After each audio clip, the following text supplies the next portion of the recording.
Hi, welcome to the second series of my 4 Seasons in Print set of short videos. In these videos I'll be looking at 5 images from each of the seasons, and I'll be looking at the paper that I've decided to use to print those images on. Paper is a critical thing in photography. Whether we use a matte paper, gloss paper, satin paper, textured, heavily textured or smooth paper can really affect the way that a finished image looks and is presented to the viewer. I've also used the Canon Pro 300 A3 Plus pigment ink printer. Everything you see in this little series has been made on the Canon Pro 300. It is a printer that I've got to know reasonably well. I do go around the country with it, talking to clubs and societies and at the odd convention. It's a cracking little printer, it's portable, and it handles the Canson Infinity range of fine art papers with ease. There are some groundbreaking new papers from Canson Infinity. There are some pure white papers with no optical brighteners.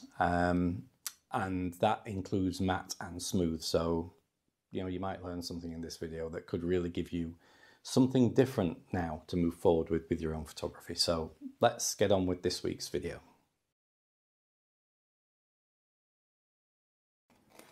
Okay, so this is the first image from episode 2, Summer, of the 4 Seasons in Print, series 2. Series of videos. So this is a picture made at Gromont, which is a station on the North York Moors Railway. North York Moors Railway is run by volunteers. They do a fantastic job, and they give us the opportunity to go and see these wonderful steam engines in use. So this picture, it's the first black and white one we've looked at in this series of videos. I thought it'd be a good test for the printer. We've got the subject here in the middle, the steam engine billowing out its smoke. The thing about when I go and shoot sort of steam trains, steam engines, I always have some fun because I find steam engines really interesting things, but they're also surrounded by really interesting surroundings. So if you look at this picture at a station, there's all sorts going on. We've got fantastic foreground here. We've got some railway tracks leading us into the centrally placed engine. But we've got these little areas of fencing and gates. There's a beautiful little black and white clock here, which adds a real nice little bit of contrast to that particular area. We've got signals. We've got a signal here, but this signal here is falling into the shadow of the sort of dark smoke that's coming out of the engine. And then you've got the engine itself, lots of detail going on, lots of shadow areas. So we've got areas in this picture where we've got sort of quite bright areas, and we've got some real nice dark shadows. So we've got a good range of tones. And I thought this would be a good test for the Canon Pro 300. The paper I've gone for, because of the range of tones, I could have gone for the Barita Prestige 2, the barium sulfate coated gloss with the high Dmax. But I wanted to try to just maintain a little bit of softness to this. So I've gone for a matte paper. This is the very smooth Arch 88, one of the new papers from Canson. This is the 100% white, no brighteners, pure smooth cotton paper. Superbly archival. One of the groundbreaking papers that is in the latest batch. They brought about 5 papers out 10-11 months ago. Absolutely groundbreaking, stunning, real pleasure to use them. But this is a good test for the printer because it's a matte paper. Now when I go to some of the camera clubs and I get chatting to people, we chat about printers and prints, and they say, oh yeah, matte papers are great, but they're more trouble than what they're worth. We can't get good blacks down, get wishy-washy blacks, so we're happier using glossy paper. And I take some of these prints along that I've made on both, glossy, matte, using, different papers. And when we look at some of these matte papers, they get a bit of a shock. Because one thing a matte paper is going to do for you, well, there are a few things a matte paper is going to do for you. Number one, there are never any reflections. So if I wiggle this around, I've got strong lights on in my studio today, but there's no reflections. So matte paper has a massive advantage over any glossy paper with regard to people viewing it. And surely the idea of making a print is for people to view it. So matte papers theoretically offer a superior performance to any gloss paper from a viewing point of view. But another thing it will do, it will come away from that traditional photographic sort of look, feel, and it will give something that's maybe a little bit more artistic. So really, really nice, smooth finish, but full of detail. And this is where the new Canon matte black that is found in the Pro 300 comes into play. Because when you mix it with these papers from Canson Infinity, the black levels are superb. They're accurate, they're deep.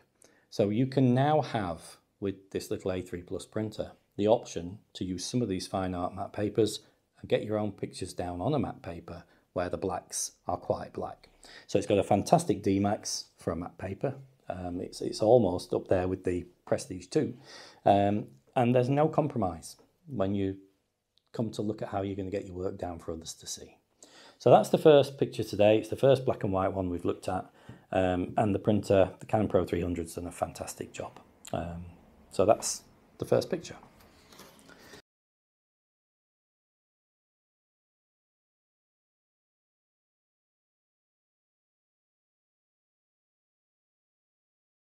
Okay, so this is the second picture in the summer episode.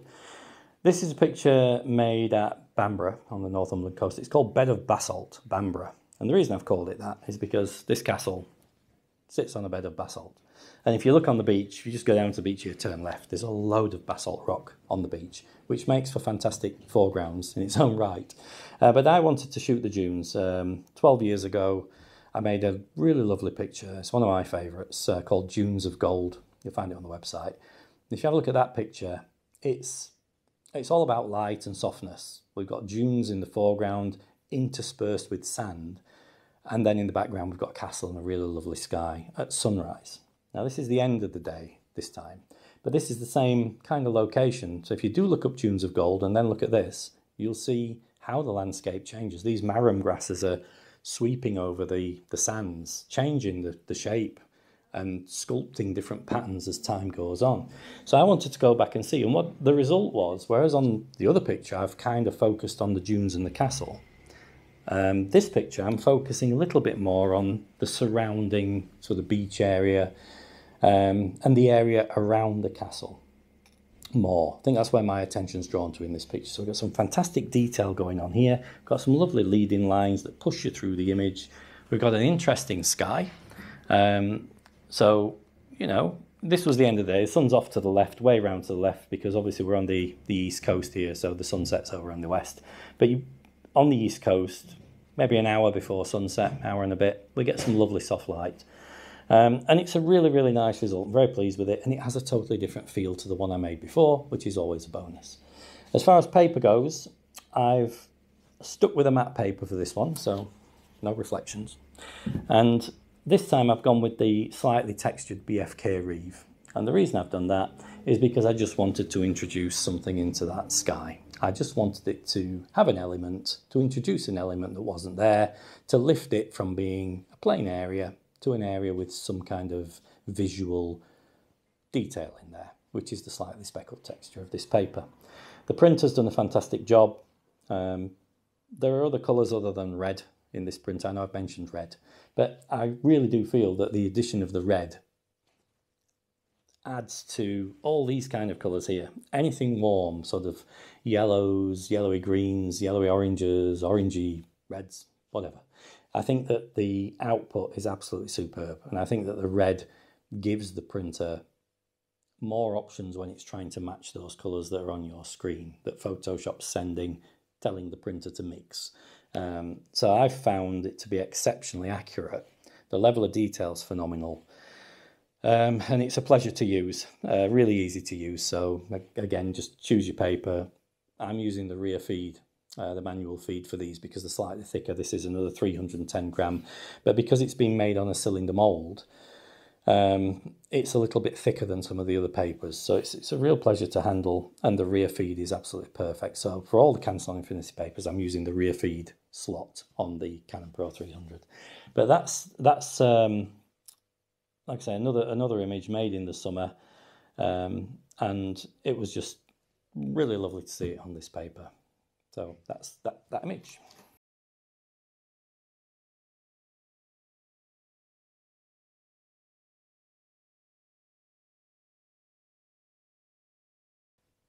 This is the third image in the summer episode, and this is some wind turbines up on the, I'm going to call it the North Yorkshire coast at Redcar, because we used to have Redcar in Cleveland and Yorkshire, and it all gets a bit mixed up there. And one day I guess it'll settle on something, but I'm calling it the North Yorkshire coast anyway. So this is a scene concentrating on some turbines, some wind turbines in the sea, and also the foreground. It's a beautiful little shot. It's probably split into two halves. You've got the bottom half, which is full of colour, warmth, detail of the grasses and the sands, and then the top half, which is a little bit more Spartan, where we've got kind of a flat scene, just, you know, brightened up a bit by the wind turbines themselves. So when I look at this picture, I think it's a nice seaside picture. The cloud in the sky was critical. If that white cloud hadn't been there, the sky would have been a little bit difficult to work with, and I would probably have lost half of it, to be honest. But the sky saved the day. I do love that white cloud because we've got a row of sort of turbines there and a row of white cloud above it, sort of echoing it. So I think that's really nice. In the foreground, we've just got, you know, the grasses. It's a simple shot. It's kind of a head-on shot. There's not much storytelling going on here. It's just a representation of what was there on the day. However, you still have to sort of think about, you know, where you're going to finish your picture, you know, which bits of light you're going to show, where they're going to be in the picture as well. So all that, even though it's a head-on shot, not sort of taking people on a massive journey, you still have to get, you know, the borders right, where you're going to put stuff on the edges. So it's a nice picture. I've used the Platine fibre rag for this. The Platine fibre rag, if you remember, being the one that handles all the midtones. This is full of midtones. Everything in here is kind of a midtone, apart from maybe the two bits of white. Everything else is a midtone. But the level of detail is exceptional. The results from the printer, again, are fantastic. All this warmth in the foreground. However it's using its inks, it's really been rendered accurately. The level of detail is beautiful. And it's just a nice picture that has a nice seaside feel. So that's the third image from the summer episode.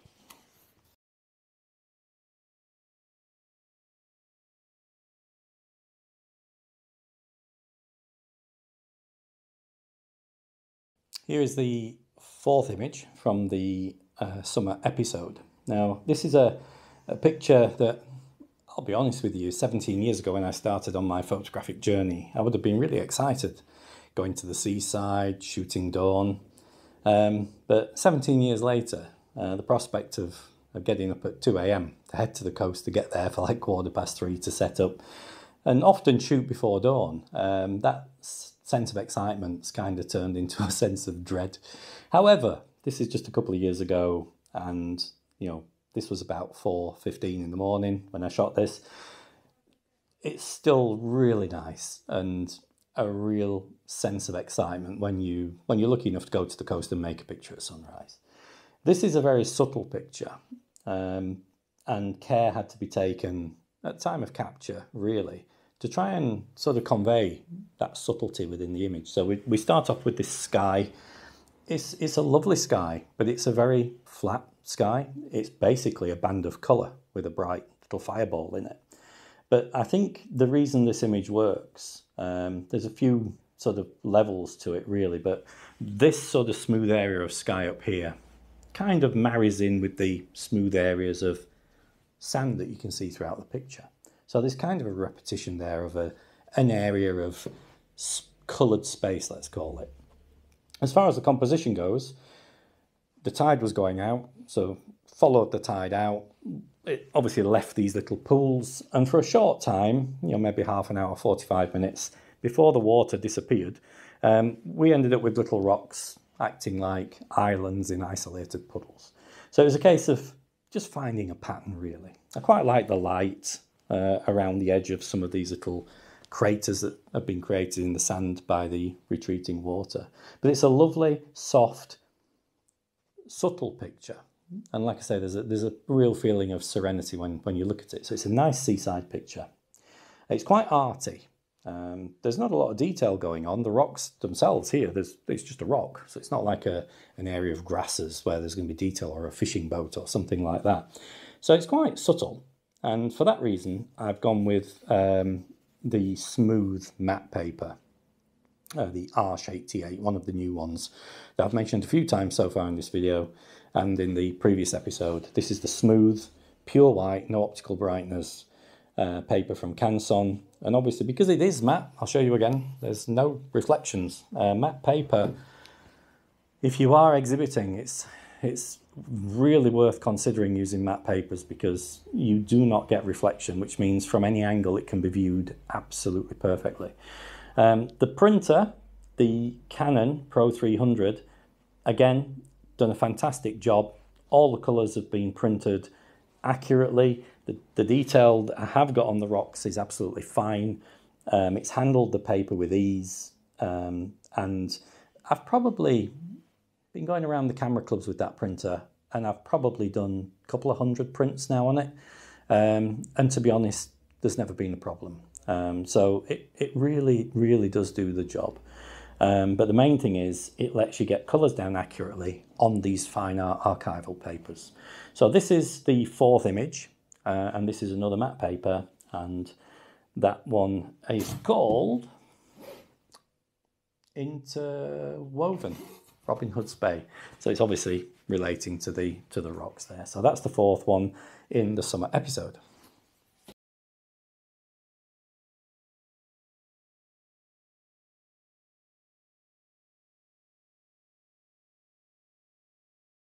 Okay, so this is the fifth and final picture in the summer episode of this series. And this is a picture made in August in the North York Moors. This is a picture at a village called Rosedale, and this is Anna Cross. The North York Moors has lots of crosses, which are kind of way markers that help people navigate, I guess. But in the millennium, there was one place that if you go up the valley, up this way, you end up a place called Photograophy. And at the top of Photograophy, in between Photograophy and Rosedale, there's a millennium stone that was put up to celebrate, the millennium. And I believe that this one was put up by the villagers of Rosedale. So it's a nice cross, and they've given it a lovely name, Anna Cross. And it sits overlooking the little valley. Rosedale Abbey, the village where there never was an abbey, is just at the bottom down there, just to the right of the sort of hill with the tree on. So it's a beautiful scene. This image was made at the end of a day. I was with a friend. We'd gone up to look at this. When we got there, the sun, imagine 3 hours before this. So we checked it out. There was some heather, come back later, went off, made some lovely shots across the moors with some lone trees in heather catching the sunlight. Came back here, and it was we weren't sure what we were going to get, to be honest, because when the sun reached this area, anything could have happened. This could have all been caught, underlit by the sun. It didn't happen as it transpired. This was the most dramatic light. But it's really nice. The contrast between this bright area where the sun is and the foreground was phenomenal. So I had to use a lot of grad filters. I'm a grad filter person. I do everything in camera as much as I can. With this kind of shot, however, because of the massive difference in tonal range that was there was still some work to do to bring back some shadow detail in the foreground in processing.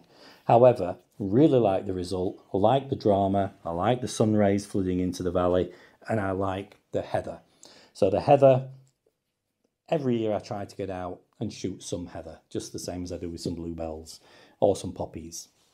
But when I can find it with this kind of scene and this kind of drama, that's fantastic. The tonal range within the picture has resulted in quite a contrasty photograph. And this paper, it's going to be no surprise that where I've got excessive contrast, I've gone back to the Barita Prestige 2. This pure white 340 gram Barita paper, beautifully glossy. Now, just to give you an idea, I've just mentioned on the last picture about reflections. If I do this, you can see the problem, with glossy papers. However, you do get a traditional look and feel with a glossy paper. So I use both. It's probably 50-50 matte and gloss, but you do have to be careful on the viewing angle with a gloss paper. But this has got an exceptionally high Dmax, which means it's going to get down a whole range of tones going to really deep blacks. But it's going to result in a more contrasty result. And I thought it was also a good test for the printer. This is exactly the type of print that you want to, whatever printer you buy, you really want to be getting pictures like this off if you've captured this kind of material. And it's done an absolutely fantastic job again. So this is the Photo Black this time that obviously the printers use, not the new matte black. But with the photo black, we're getting this fantastic range of darks. It's just a really, really nice finish. So Canon Pro 300, Canson Infinity, Barita Prestige 2, your contrasted pictures are going to look absolutely fantastic. So that concludes the pictures and the papers for the summer episode. So until the next episode, take care.